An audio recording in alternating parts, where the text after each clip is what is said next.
good, man? So I was reading this article, see Stephen A. Smith earlier today on a podcast, and they dropped a story earlier. ESPN is bracing for painful layoffs.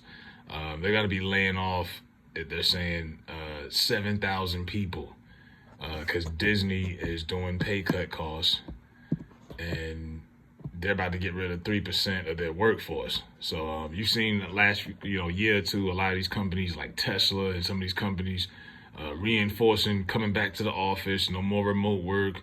Either they're forcing people to come back to work or they're telling you got to go because they found ways to consolidate some of these jobs. With ESPN, it's a little different because they got rid of so many people over the years. The reason why Stephen A. got 8 shows or whatever it is on there is because they got to fill in all this dead air time. When you fire all these people, you lay all these people off, you got to replace the air time that they used to provide. In 2017, they laid off 100 100 on-air producers. On-air personalities. Trent Dilfer, Jerome Bettis, Mark Stein, like notable people.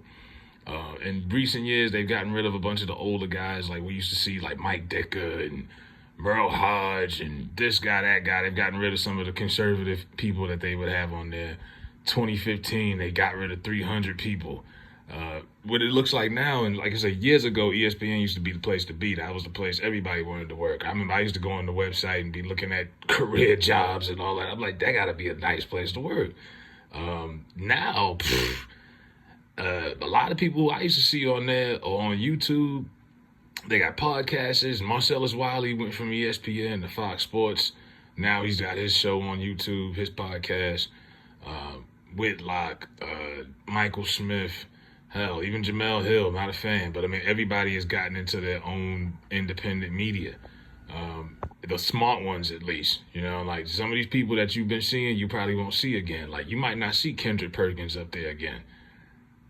You know what I mean? Kendrick Perkins, who could barely speak English properly, he is dependent on ESPN and the machine. JJ Redick got his own podcast, for example. He's straight. Draymond Green's got his own podcast. He's got his own podcast. Shannon Sharp jumped ahead of the curve. He's not dependent strictly on just Fox and Undisputed. You gotta do your own thing now.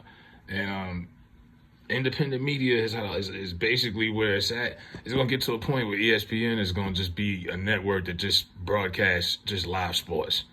You know what I mean? Like, there's nothing else they're going to have to offer because you're not going to have any more original content or shows. You're just going to have, we got the baseball playoffs, or we got Monday Night Football, or we got the NBA playoffs. You're going to have to just have that because if you get rid of everybody, you ain't going to have no more shows. So this is ESPN under the Disney umbrella, and Disney, like I say, they announced today they're getting rid of 7,000 employees. That's kind of tough. You got employees that probably got vacation time put in for the summer, go out on vacation with their family, then they hear in the middle of March, oh, I might be losing my job. Like, that's crazy. You know what I'm saying? Then they say, oh, I don't think it'll be as bad as 2017, but it might be bad. That's what one of the sources say. Now, Stephen A. says himself, it's going to be so bad, he might even be gone. So everybody's walking around on eggshells. Everyone's vulnerable. ESPN has not made a comment. They've declined to comment like they always do. They never want to bring up the fact that they do this every couple of years, but they do. So, if you are working for ESPN, like the goal nowadays is get your foot in the door, be that presence on TV 5 days a week or whatever, and start to grow your brand. Just like these athletes are growing their brands now, and they all got social media, and they all got, whatever. These analysts got to do the same, because the days of just depending on a job, and this is the issue you got with the job market. These jobs want people to have loyalty to the company and stay there for 40 years, but a lot of these jobs are not keeping people for 40 years anymore. Like, I don't even think this generation is going to get Social Security, let alone having people walking around with their chests out like, oh, I've been in my job 40 years. No. A lot of people don't want to give 40 years to a company, and a lot of companies are not willing to allow you to stay 40 years. They'll find ways to push you out.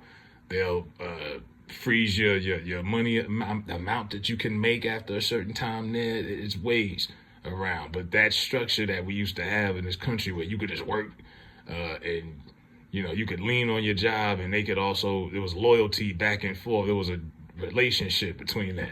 Ain't no loyalty no more. They'll get rid of you quick. You know what I mean? And Paul Pierce was on ESPN 5 days a week, had one incident on Instagram, got kicked off. It seemed like he got more punishment than Ja Morant. He lost his job, at least. Ja Morant still play for the NBA. He's on some kind of, he was some kind of counselor, and he's in Florida. I'm like, Florida? He probably somewhere at a beach. You know what I mean? But we supposed to be, Ja's canceling. He's counseling. He's going to be back in 8 games.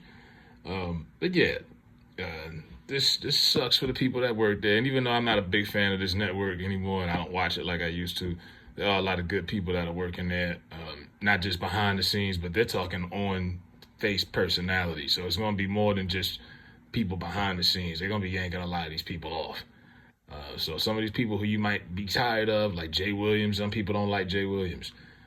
He could be gone. Keyshawn Johnson, Kendrick Perkins. It could be amongst of them. But yep, they are definitely cutting back. And I don't know, maybe Fox Sports will pick them up, or maybe these people will just find something else to do in their own lane. But right now, the time to be in your own lane and do independent media is prevalent, because at this point, I think it's phasing out daytime radio, daytime television. It's not the same. It's not the 90s. So let me know what y'all think in the comments about ESPN doing all these layoffs, and what you think is going to happen, who you think is going to get chopped.